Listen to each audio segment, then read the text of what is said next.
Hello, and welcome to this week's edition of VLGA Connect, brought to you by Hunt and Hunt Lawyers.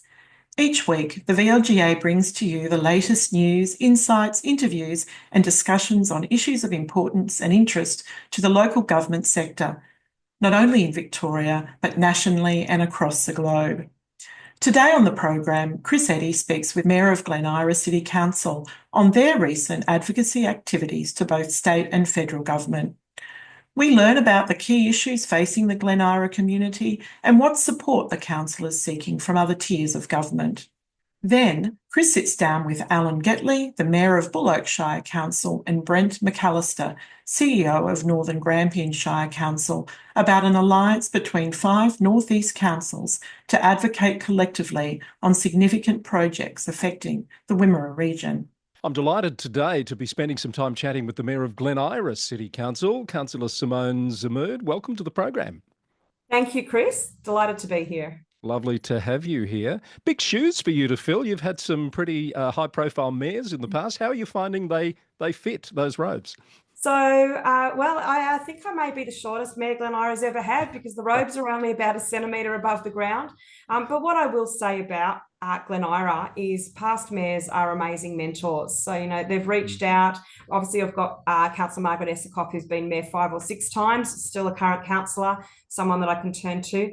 But they've also been inspiration. So in the last term, we had Councillor Essakoff, we had Jim McGee, and we had Anne-Marie Cade, who are all really dedicated and good role models. So I've got little feet, like little Cinderella. I can try my best to fit into their shoes. Okay, Cinderella, let's actually, before we get off all of those former mayors, you've signed a letter in concert with them very recently about community safety issues in Glen Eira. Let's start with that issue. What's the feeling right now about that topic?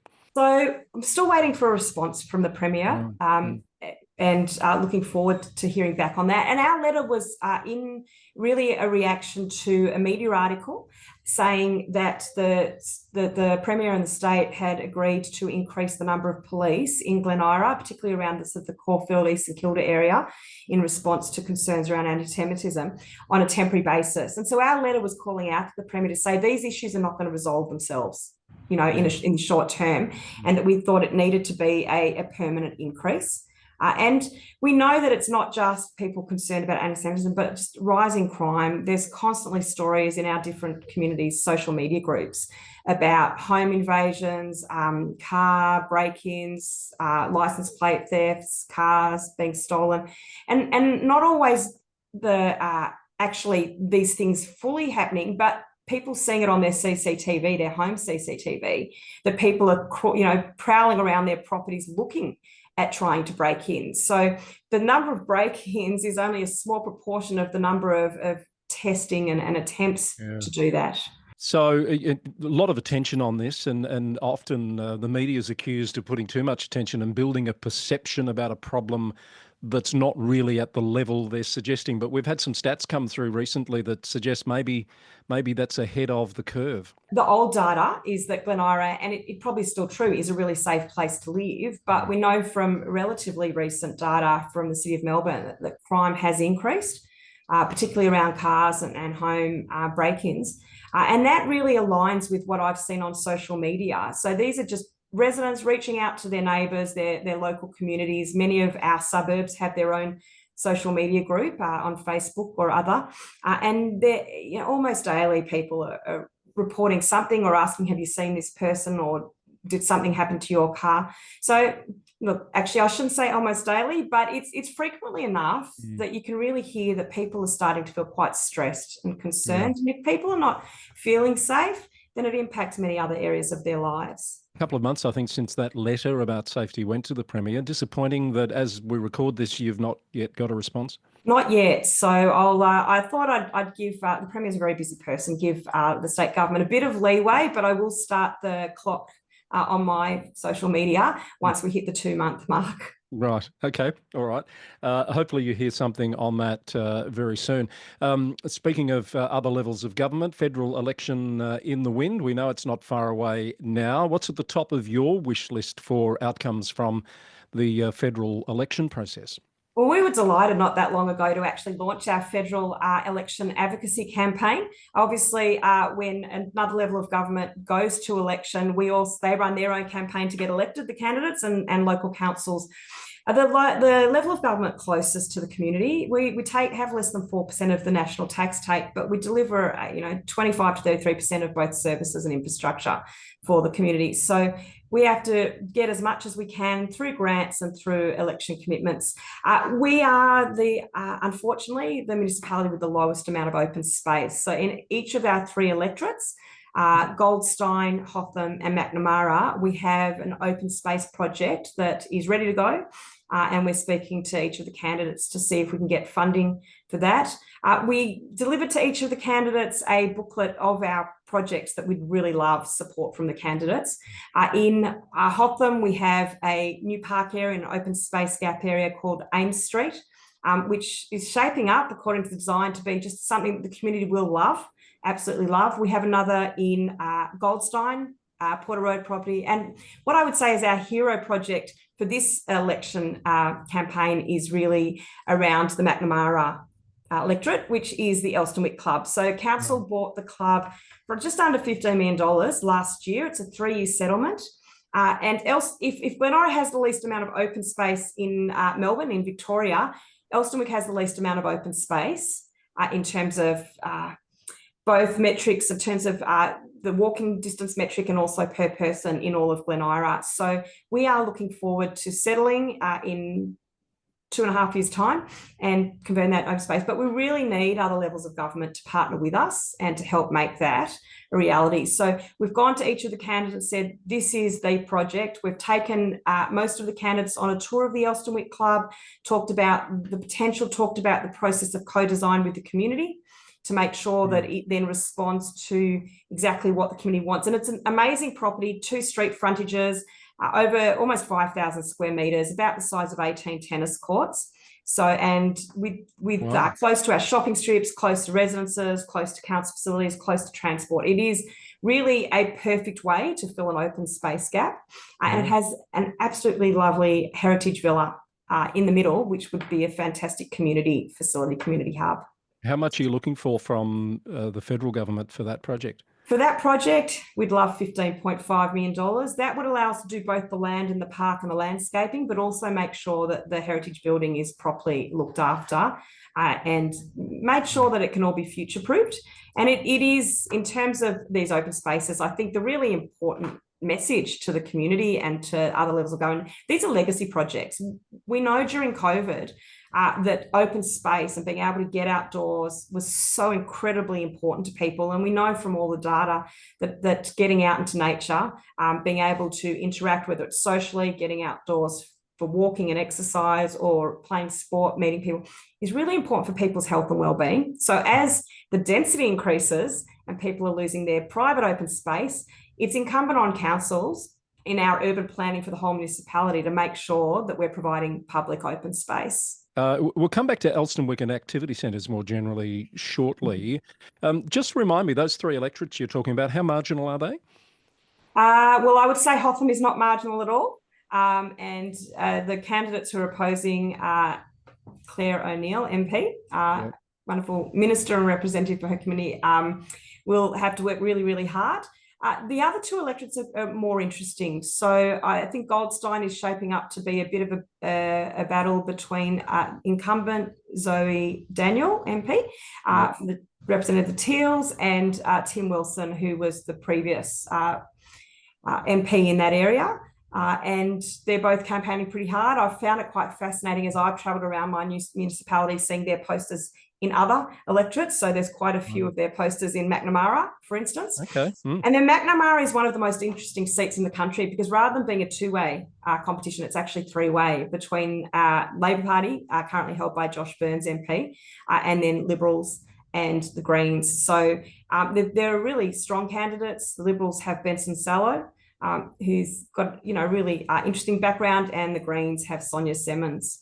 So again, taken all 3 of them through the Elstonwick Club, and we've actually already got an election commitment from Sonia Semmons, the Greens, and hoping that will be matched. Yep. by Liberal and Labor, because I just think it's such a terrific legacy project for the whole community. And I think I read, correct me if I'm wrong, you've just picked up a couple of $1 million for active transport from the federal government. Is that right? That's right. Look, our team at Glen Eira does an amazing job of applying for every grant that we could possibly be eligible for, because we know that that's the way that we can deliver the most for our community. We're the lowest rating council in Victoria, and with rate capping, that means that we will continue to stay at that lowest level, which means that we have to be really careful about how we spend our money so that we're financially sustainable. So when we can partner and collaborate with other levels of government, it helps us achieve more and achieves what the community wants, but not just also wants, but really needs. All right, that's good news. Let's look at the state situation for a little bit. Lots of planning announcements, housing targets, activity centre changes, etc., as we intimated. How has your council responded to those recent announcements? We've been giving feedback to the Minister for Planning on Plan Victoria as it's going through, and I'd say we've been really heavily impacted. We've got 9 areas that have been declared activity centres, most of the major activity centres. And what that means is the state's proposing to take away urban planning from council. And so we have concerns about that, because we know that we've been doing a lot of strategic work with our communities over the last 5-6 years. And much of that strategic work has been sitting with the Minister for Planning, waiting for approval and to go to the next stage. And that process has been very, very detailed, very, very strategic, understanding the differences in each area and making sure that we're actually in planning for more growth. And I don't think there are many people arguing that we don't need more dwellings. As a parent of 4, I would love for my kids to be able to stay in the area. So we need, and at some point, you know, if they have families, they might want to upsize and then eventually go through that cycle of moving to something smaller. So we need the diversity of housing, but we need to make sure that we do it in a way that listens to the community and preserves what's special in each community about that community, so that they actually remain attractive places and they remain very livable. So we got a surprise. We met with the Minister for Planning, and we'd been given authorisation to about a week before that meeting to actually exhibit our Elsternwick structure plan to go through that final process for gazetting. And then lo and behold, the next day we were told it was one of the activity centres. So again, just concerns about, I guess, what the left hand and the right hand are doing in terms of their communication internally, and also being really clear with us, because if we can't continue that process to the end, which was started already many years ago, then we're actually wasting council's time and resources, and we're wasting our community's time. So we know that the work we've done is really high quality, and we are hoping that that's what the Department of Transport and Planning will do, is start with our work, and we think our work's good enough to stand as it is, and that should be where what gets implemented. All right. So I think you've said 9 activity centres. That's a lot to be across, isn't it? What other areas concern you about what might happen there in the near future? So along with the increased dwellings that are being proposed, we want to make sure that all of the additional things that actually make an area livable are actually thought through. So it's not just about putting more dwellings in a place, it's making sure the underground infrastructure can cope, it's making sure that the transport can cope, it's making sure that those services that people need, the childcare, the schools, the libraries, all of those things also need to be planned. Otherwise, what you get, if things aren't done, you know, in parallel, is major issues with livability. You sound right across this, which is very impressive. How have you managed to upskill yourself during your time as a councillor on these issues? Because it must have been a big learning curve. You don't even really anticipate it. Most people come into council, and I mean, I did come to quite a few meetings and watch before I decided actually to run, and some of them were online. So I ran during COVID. I got elected in 2020. The planning area particularly is a very, very big learning curve. You come in with all these ideas just to tell people you can't do, and then you realise it's actually much more complex and nuanced. And we do a lot of training, and particularly in this new term since the election in 2024, there's now a lot of mandatory training. We're starting to add up how many hours people have done, but it feels like a full year of university that we compacted into only a few months. And then it's as each planning document comes before us, we've got the opportunity to ask the director and the council officers the questions to help us understand And then obviously I was fortunate last term to have some really experienced councillors there who I could also, pick up the phone and say, hey, councillor so-and-so, what does this mean?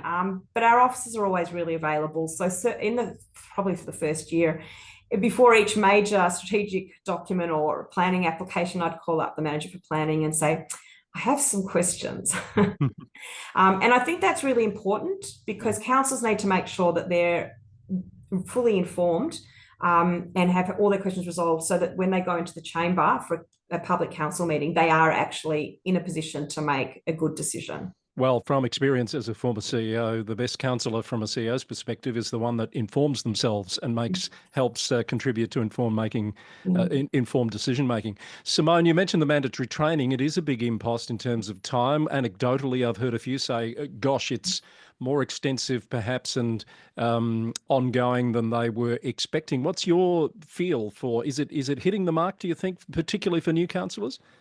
Look, the reality is that even in the previous term, we did a lot of training and our council worked out what training they thought was important for us, knowing what issues were going to be coming. And perhaps that by it not being mandatory, they brought the training that was relevant as we needed it, as opposed to it being very compressed, which then risks cognitive overload. So it was really intense. I haven't actually verified it by checking out with our state and federal MPs, but there are claims that local government councillors in Victoria have to do more training than you do to need to be a state or federal MP. Right. It'd be interesting to find out whether that is the case.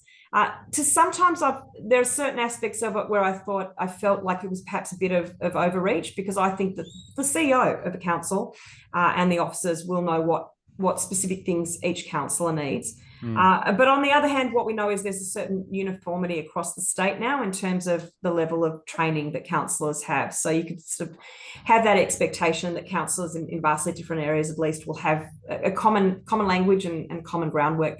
It was incredibly intense. There were the first few weeks, certainly first few months leading up to the Christmas, we were seeing each other every day. So at the moment now we're seeing each other less frequently. We're starting to miss each other a bit because we've literally just the CEO in March has to sign off that people have completed the mandatory training. So we're sort of down to our weekly meeting and whatever community events and other things that we attend, but it's not 6 or 8 hours a day together. Yeah. For those people who are still working full time or part time, it's also a huge ask, and some councils, I imagine it would be quite a juggle to actually find the time to get all the councillors together. You've given us some interesting insights there into the culture of the group there at Glen Eira, which I think goes a long way towards the fact that you've only had 2 CEOs there in 25 years, but big decision in front of you because your CEO's moving on later in the year. That's it. So Rebecca McKenzie, our CEO, has been with us 9 years and informed us earlier this year that she wouldn't be seeking another term, another contract. And so we've started the process of recruiting and we are sad, but also I guess, as Rebecca said, change is actually healthy because you bring new ideas. People come with energy. So as we go through the process of recruiting, I think the message for anyone out there that's applied is we really care about the way that you're treated through the recruitment process. And for all our candidates, we hope that that's a good reflection of Glen Eira, that the care that they get through the recruitment process will be really positive. Obviously, it's sort of like the Highlander movie. There can only be one. Yeah. But I'm sure we'll have, and it's going to be really hard. I'm sure we're going to just have the most amazing people and it's going to be really hard to choose. And as councillors, we're going to do our absolute best because I know a lot of the staff are sort of waiting a bit anxiously, perhaps a bit, nervously about what it's going to mean in terms of the CEO has a huge impact on the culture and the organisation, the structure, and what it means for people day to day. So both as councillors and caring about our staff, we know it's a really, really important role that we have in selecting the new CEO. One of the most important decisions a council will make, obviously. It's a long time since I've seen the Highlander movie, Simone, but I do recall it was a bit violent. So I hope that's the only thing out of the Highlander movie that you're taking as indicative of the process. It's certainly, there won't be any physical tests involved. And to be honest, I think someone must have sent me that clip and I thought it was quite a cute clip. That quote's always stuck in my mind. Fabulous. Well, best of luck with that process. Obviously, that will play out in the months ahead. But just looking at the calendar, that'll be a decision that will be made while you're mayor, I assume. Yes. So part of the reason I put my hand up for election as mayor is I've been involved with CEO recruitment before. And I thought that I would be able to offer our current councillors and the new councillors a lot of good support in terms of settling into their roles, but also in terms of being very involved in leading that search for our new CEO, and then helping the new CEO settle in. Yeah, excellent. All right, all the best with that. Thank you very much for your time today and for taking us through all of those current issues. There's probably a lot more we could have talked about. So come back again sometime. It would be my pleasure. Thank you. Lovely to meet you and to talk to you, Councillor Simone Zmood there, the Mayor of Glen Eira City Council. I'm being joined now by not one, but two council representatives from the northwest of the state. I've got the Mayor of Buloke Shire Council with me, Councillor Alan Getley. Hello, Alan. Nice to see you. G'day, Chris. Nice to see you. Good to have you on the program. And joining you is the CEO of Northern Grampians Shire, no stranger to VLGA Connect. Welcome back, Brent McAllister. Yeah, good afternoon. Good to see you as well. What I wanted to touch base with you both about is a new alliance that's been formed with 5 of your councils in the area: Buloke, Gannawarra, Loddon, Northern Grampians and Yarriambiack. And Alan, tell us how this group came together. I think you called a meeting recently to discuss some common issues. Yeah, that's correct, Chris. We had a meeting in Carlton on February the 20th with the Shire and all the councillors and the CEOs, all to do with what's happening in our area with the transmission line, VNI West, the renewable boom, which is happening through our area, and the sand mining. Right. So it was important that we believe that it affects us all, so we should come together as a group. Let's talk about each of those briefly in part. Firstly, the VNI West. This is the transmission line project. I feel like I've been hearing about this for many, many, many months. Is that fair? Oh, that's more than fair. I've been on VNI West now for 2.5 years. So it's quite some time. I'm one of the originals from that. And been dealing with this for now, so it's 2.5 years. What is the issue for your councils with that project? Oh, look, the line itself comes from Murrabit just across the river and goes down to Bulgana. It cuts in Buloke in half, and it crosses some very high productive, viable farmland. Consultation from AEMO in the start, and now TCV was very poor. Weren't listening, weren't taking into what farmers were saying. So it caused quite a deal of concern through the shires. Right. So I don't want to put too fine a point on this, but is the main issue about a lack of or a need for more consultation on how this is going to impact your communities? Not only impact the community, impact the day-to-day farming operations. Right. There's 29 farmers in Buloke alone, and they're broadacre farmers that grow crops and meat for the livestock market, and there's going to be significant interruption to those operations while this project is built. And we are making sure that they get the best deal and the best outcome and the minimal disruption to their farming business. And what are you being told by the decision makers with regard to this project as it stands now?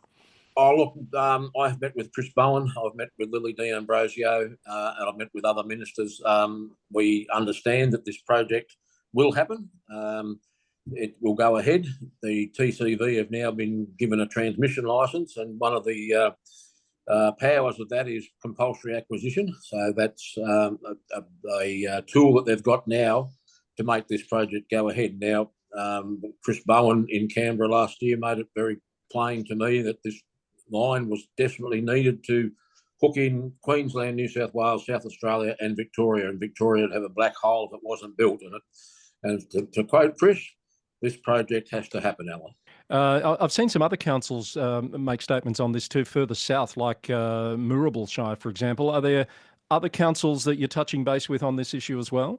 We have over the journey, yes. Moorabool, that's the Western Renewables Link, which is what VNI West will actually join into at Bulgana and then go across into Melbourne. So we have had meetings and discussions with them going forward as well. All right. I'll come back to that and what the Alliance hopes to achieve in just a moment. I want to bring Brent into the conversation because you're particularly working on the renewable energy side of things. Brent, tell us about the project that you're leading. Look, the Wimmera is globally significant in terms of being very windy and having mineral sands. It's something I didn't realise. And so as a result, we've got a large number of mineral sands and rare earth mines proposed in the Wimmera, and also we've got a lot of wind farms proposed because it's very windy. It's one of the most windiest places on the planet, I hear, and it's flat, so it's actually reasonably economic to develop. And as Alan said, also got two major transmission lines. So those two together, windy, flat, and transmission lines, perfect for renewable energy and particularly wind resource. So we've actually got an image. We can see those proposed and existing wind farms across the northwest of Victoria. I went for a drive very recently up through your shires, up to Oyen ultimately. I was surprised how many wind turbines are already there. Looking at this diagram, plans for a lot more. Yes, and I suppose that's the issue. And you've got to rely on newspapers to come up with diagrams for where it all is.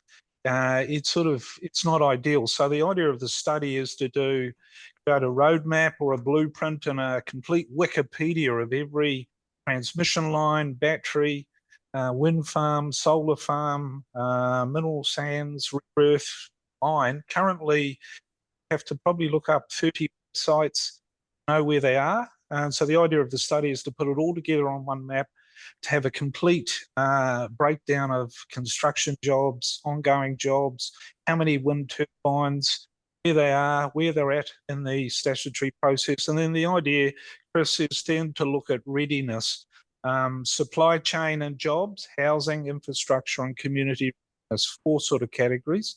And to say, well, if this stuff is going to come, and as Alan says, V&I, it's like the government are very determined to make it happen. Well, how can the communities, particularly housing's an issue. We're acutely short of housing now. You add workers' camps on top of this.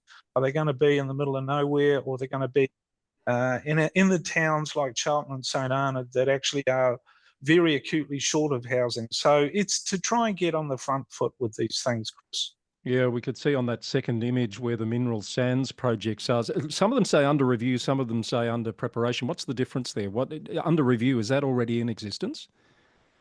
Look, I might ask Alan to comment on this, but the study itself goes beyond the 5 councils in the Alliance. We've actually got 9, including Swan Hill, who don't have a lot of wind, but they've got solar, and they've got a couple of large proposed mineral sands mines. But maybe Alan can comment on the mineral sands. Yeah, certainly. They're under review are the ones that they're actually testing to make sure that the deposits are there and that they're going to be viable going forward. That's under the review process. Right. So that they're just checking that all their ducks in a row, I suppose, is the best way to put it. Do you have the same sort of concerns about the sand mining projects that you do about the transmission line in terms of its impacts? Oh, yeah, I think it will impact the area. At the early stages yet for Buloke, we don't have a lot of sand mining. We've got it at Lalbert, at the Goshen mine, which has been approved, and then there's the Donald Mineral Sands at Minyip, which are both out of our shires, but there will be impact on our road network. There'll be impact, as Brett said, on our housing stock because they'll be looking to house people in our area. But and then obviously there's the impact on the neighbouring farmers as well. And just on that, Chris, ironically, the mineral sands also require transmission. So one of the concerns the council clients have is the spaghetti effect. So currently the Wimmera is reasonably free of man-made objects, but we're going to have transmission lines, wind farms. We're going to have transmission from the wind farms to the larger transmission lines. We're also going to have transmission lines from the mines themselves. So going from a reasonably pristine environment to quite a cluttered, utilitarian or industrial look. I think that's brought most of the objections on from the farmers. is just the contrast. Whereas I worked in Gippsland, and there's a lot more oil and gas easements, more transmission. They're a bit more used to it over there. It's pristine in the western part of Victoria, is my assessment. Brent, when you worked on that, you did a similar study, I think, to what you're getting off the ground here. How did that help in the long run to get better outcomes? Look, what it did is some of the towns like Charlton and St Arnaud that were short of housing, it identified things like sewer and water upgrades that maybe the renewable industry and mining could help with. It also meant that in terms of some of the issues Alan's talking about around social license, it resulted in a conference that was developed because everyone said, hey, this is quite a complex tech.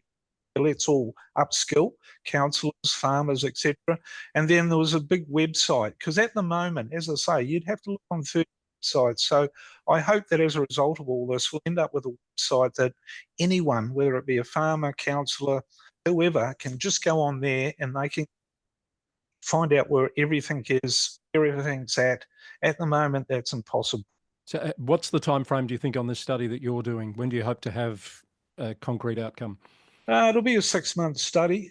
So we want to consult all the developers, councils, state government, local government. So yeah, it's not going to be a quick thing, but it will be the sort of the blueprint that everyone can at and grab and say, well, yeah, okay, what's it say about housing, jobs, upskilling, etc. And Alan, this alliance that you've brought together of the 5 Northwest councils, what are you hoping that might achieve? Oh, look, we believe strength in numbers. We've all been advocating for most of the same things across the 5 there. So we've got the 5 mayors of the 5 shires together, and we can approach the government. I mean, our footprint is almost 20% of Victoria, land mass. Obviously not in population, but certainly in land mass, 20% of Victoria. And that give us some clout to go to the government. And, we are looking for generational change out of this. We are hosting the wind farms. We are hosting the solar farms. We are hosting the transmission lines. They're all being produced here, but we seem to be left behind with the infrastructure. So we are looking for a generational change and a number of big projects to come out of this to benefit the entire northwest of Victoria. An opportunity here, given a federal election is very, very close, to get some recognition of these challenges from the major parties? Correct. I mean, unfortunately, we have a very, very safe national seat out here with Anne Webster being very entrenched here, but certainly we will be pursuing this at all levels of government, not only federal but state as well, to try and bring around that generational change that I'm talking about. All right. Any final thoughts, Brent, before we wrap up? Look, you had the gold rush out western Victoria. You know, you're looking at between $10 and $20 million. This has got to be the biggest thing that's happened since the gold rush. Am I right, Alan? Or correct? Yeah. So it's not to be sneezed at, and I just think, you know, we want to be taken notice of. We want to be listened to, and there's going to be a lot of community benefit funds floating around, tens of billions. We want to in the room having the say on that. We don't want to have that imposed on us as to what's good for us out west, as it were. It's my final word. All right. Alan, before we wrap up, final word? Yes, just to echo Brent, yes, we will be in the room. We don't want to be. We will be in the room because we need to make sure that we get an outcome for the entire area and a substantial outcome at that. So, yes, it's not going to be told. We will be in the room. Excellent. All right. Thank you for outlining that. It's good to have both of you on the program. All power to you. I hope to hear of some good outcomes from this in the not too distant future. All the best. That's the Mayor of Buloke Shire Council, Councillor Alan Getley, and the CEO of Northern Grampians Shire Council, Brent McAllister, joining us here on VLGA Connect. And that's it for this week's edition of VLGA Connect. I hope you've enjoyed the program. Don't forget, this is your last chance to register for VLGA's annual Leadership Conference, Fast Track, which is being held on Friday, the 2nd of May. The event is open to all mayors, deputy mayors, councillors and senior leaders and executives from across the sector. This year, the full-day program is focusing on the theme of leading with integrity and will be joined by the Minister for Local Government, Nick Stakos, Lord Mayor of Melbourne City, Nicholas Rees, the Victorian Ombudsman, IBAC CEO, and Australian actor and comedian Anthony Lehman, or Lemo, from the hit series Utopia. I look forward to seeing you all there, and keep an eye out for a special edition of VLGA Connect this week as we come to you live from Fast Track with interviews from panellists on the day.